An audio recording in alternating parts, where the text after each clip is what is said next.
Joining us now from Tel Aviv, Jonathan Greenblatt. He's the CEO and National Director of the Anti-Defamation League. Jonathan, give us an update here. I mean, for us, for so many of us who watched the images from the weekend, if you watched that Vice piece last night, it was extraordinary. And understanding that membership to the KKK spiked last year, tell us the true threat and what really is out there.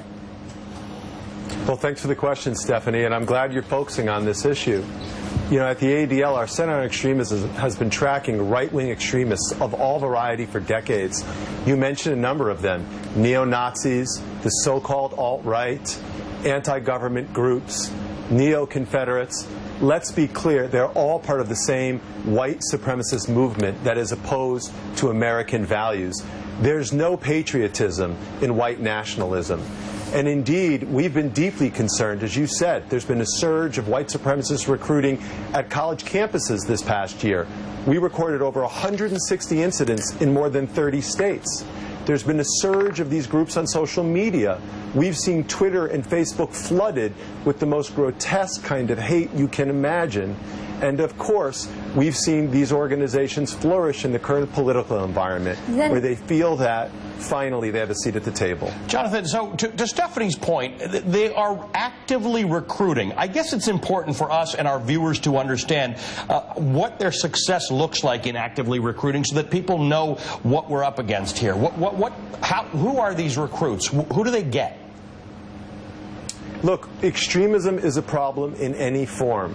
Islamist extremists, left-wing extremists, but right-wing extremists, like other fringe groups, they try to exploit disaffected young people at an early stage in their lives. But that they use classic techniques like...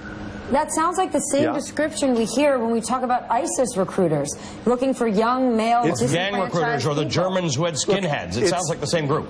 It's very similar. It's no accident that the car ramming took place. This young man, James Feld, who murdered the innocent Heather Heyer, they were using the same technique of car ramming that has terrorized Tel Aviv, terrorized France, Germany. It's domestic terror. So if it looks the same, if it quacks like a duck and it walks like a duck, guess what? It's a duck.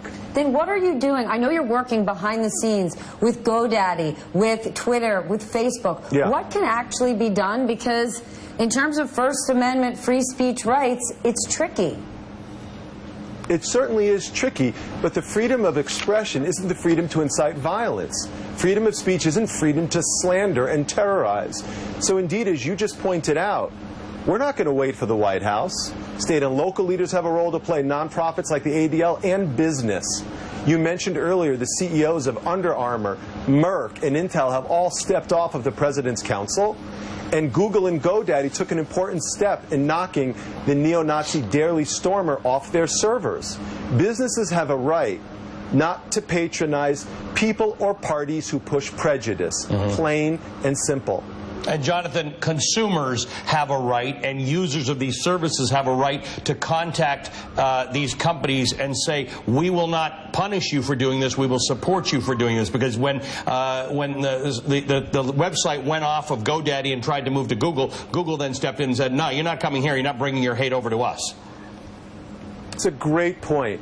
The fact of the matter is, indeed, the fringe does seem to be growing, but there are far more people of goodwill in this country who indeed can vote with their wallets and can vote with their smartphones and can support companies that stand up for our values, American values, pluralism, respect, and equality for all.